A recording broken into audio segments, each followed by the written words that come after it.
light, and the choir carries the light of God's love to us each and every Sunday. And did you notice, this morning there is a new choir member, John Porch, singing in the choir. What do you think about that?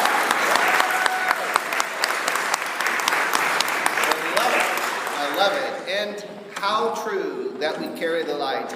I love that when the choir or when any of you share a story or a phrase or an experience of how you have experienced God and how you have been encouraged or led to share God's love with someone, or somebody has shared God's love with you. And that's how we carry the light. This, as I prepared for the sermon this week, so here's my confession, right? This is probably the annual stewardship campaign, or the time that we talk about stewardship, is one of the most difficult times in the life of a pastor to bring encouragement to your people. It has been my experience in the 6 other congregations that I have served. 2 of my colleagues would say to me, "You're preaching that month, I hope it's good." Right? And in my last colleague, I remember she walked in one day and she was like, "I do not know what to say about this text. It's yours. I'm the senior pastor. You're the associate. I can't wait to hear how God blesses you this week." Right? I love that. And I have to tell you that I have never, in my ministry of over 30 years, had a difficult time preaching during the annual giving campaign or the stewardship campaign. And the reason for that is I, luckily, have had the experience of believing in the ministries in which I have been called to serve. Right? I believe in the ministries in which I have been called to serve. Sometimes those ministries will grate on my last gay nerve. Most of the time, I am blessed beyond reason because through the people that God has called me to serve as pastor, it doesn't matter if I was an associate pastor or the director of music and outreach, or when I served as a principal pastor of a very large school system at a church. Through each of those experiences, I have seen God change people's lives. I have seen that to be true. My office has never been absent of stories of God working powerfully in people's lives. And most often, the experiences that have been shared is God working in spite of people. What do you think about that? So, in spite of people. Right? Because we are people that get so wrapped up in our worlds and in our experiences and the things that happen to us, we can forget that God is always with us no matter what. And there are lots of no matter whats. We heard a lot of Pat's no matter whats this morning. And we give thanks to God that as she was having those strokes, that Felicia just happened to be coming home early. Something that Felicia did not plan on doing. Right? God is always with us. God prompted Felicia to get home. She saw what was happening. And bam! She was able to call the medical responders and look at the result today. But it didn't stop there. Because as Pat was being cared for, the doctors discovered a mass called cancer. And yet, that would devastate some people. Pat's faith has brought her to a place where she is not afraid. She's concerned more about Felicia. How amazing is that? True love experienced. Now, the other thing that I think Pat said to me in a conversation, I'm pretty sure, is like, yeah, if something happens to me, Felicia's going to do all my work. Obviously, why Felicia would be upset. Right? But when somebody that we care for goes through a difficult time, it's never easy. It's never easy to hear that news.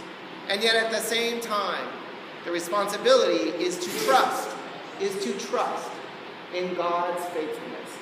And that's where the rubber hits the road for people of faith. Can we trust that God is faithful?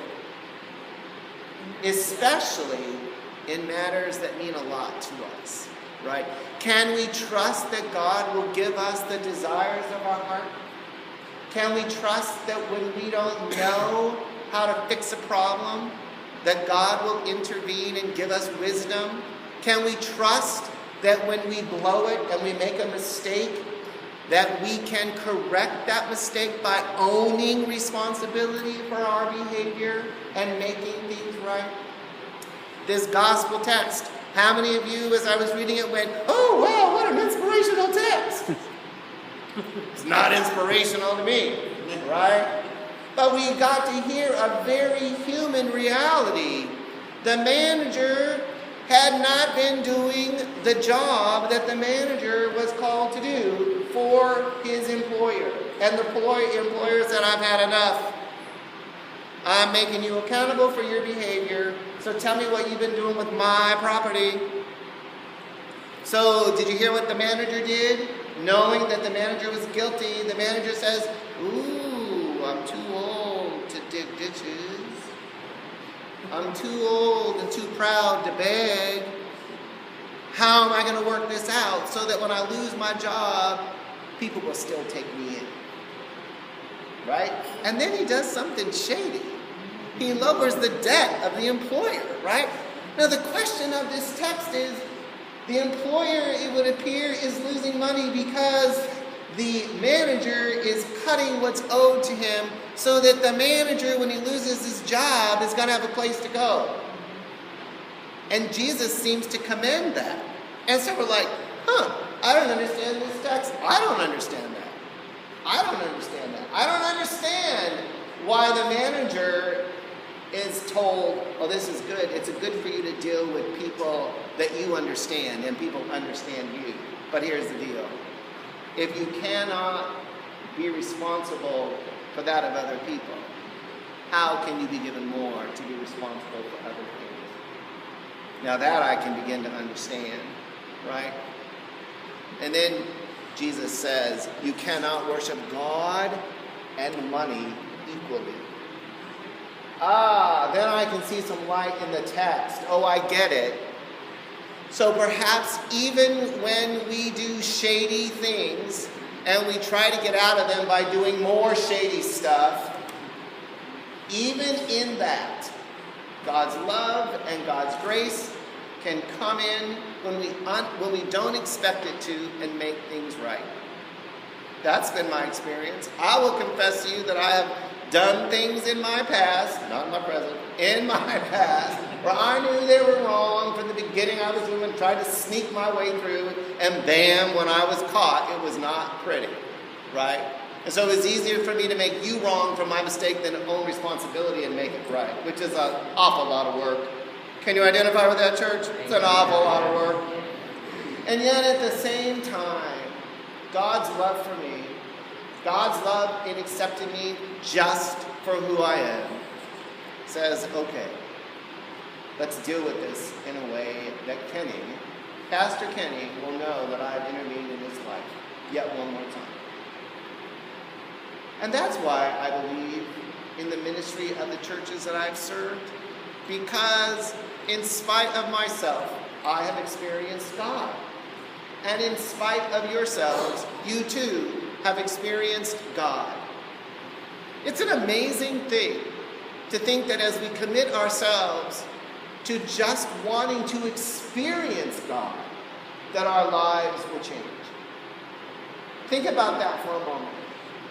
That you would open yourself up to experience God as you understand God. With whatever issue, with whatever stuff might go on in your life. Imagine the possibilities that you will have a different experience. That can be life-giving. Life-giving in ways that we cannot plan. And isn't that what grace means? As we consider money, it's an amazing thing to ask ourselves the question, does my money enhance my faith in God? And does my money enhance the ministries of my church or other organizations that I want to give to?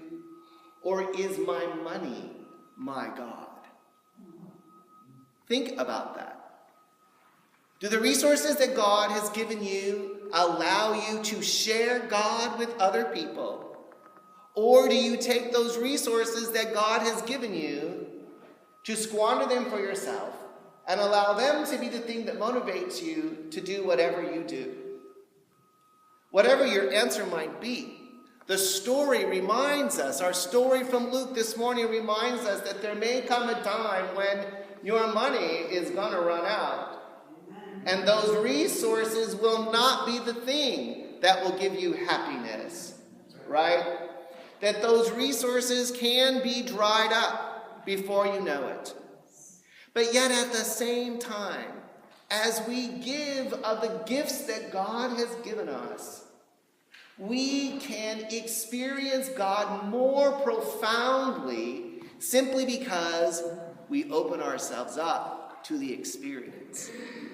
God will not love you more or less because of the ways that you give. Because God cannot love us any more or any less. But the reality of God's love in our lives, now that can change. And why does that change? Because we open ourselves up to a different experience. What is your fear today? Is it cancer? Is it a broken relationship? Is it the fear that you will not have enough? Is it fear that you do not have a job? Or you're trying to figure out what to do in retirement? What is that fear? What is it that God is asking you to give up so that you might experience being rid of that fear and open yourself up to the amazing love and grace that God has for you? Here at MCC Richmond, we have had a year of operating from abundance. Abundance. Last year, when we were preparing for the annual giving campaign, we had just finished the audit here. An audit that had not been taken in years. And the audit proved that this congregation has the gift of giving. And I remember sharing with the team, we have an abundance of resources here. And they looked at me like I had lost my mind.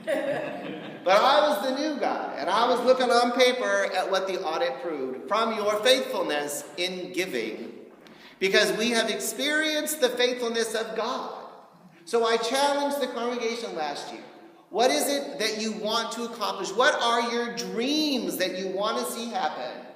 We dreamt together that we would have outreach into our community. We've done that. We dreamt together that we would make physical changes to the building and make some repairs. We've done that. We did not know that we were going to be called upon by the city of Richmond to open our church to be a safe place.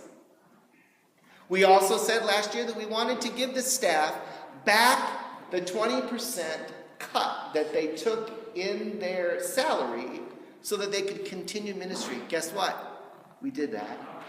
We did that because of God's faithfulness to us. Last week in the bulletin, for the reflection and meditation, we were talking about who are we in our becoming and who God has called us to be as MCC Richmond. And I wrote these words for you because these were words that I have experienced you doing this year. And it surprised me that I don't think many people got it. So I'm going to point it out to you today because I want you to relish in this. This is what God is doing in our congregation because God is faithful and you have opened yourself up to experience God in a new way. Do you remember these words from last week's meditation? What does it mean to be a community of faith? Where God's hands are delivering the promise of good news to all who are in need. And then, this is what you do. You say to one another, afraid? Come here to find courage. Are you lonely? Come join our community. Are you ill? Come here.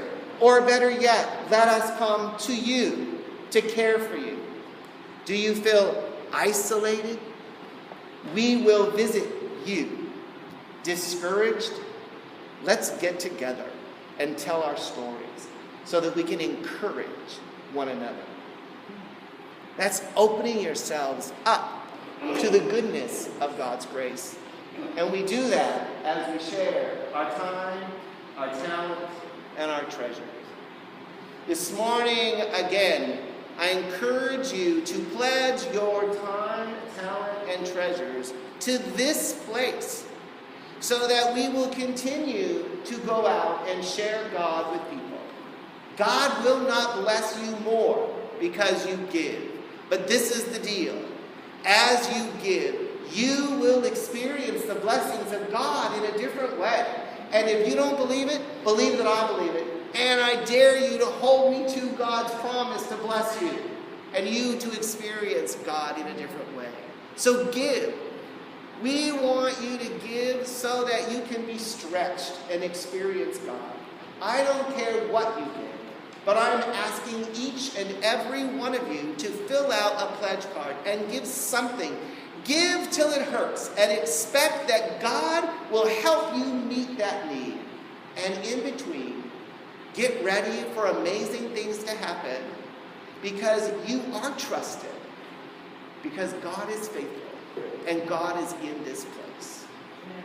During the sermon song, the next song that we'll sing, those of you who have completed your pledge card, I invite you as we sing to come forward and put your pledge in one of these boxes. It doesn't matter which one you want to use. If you, in giving your pledge, a financial gift, want to put it into the time box, put it there.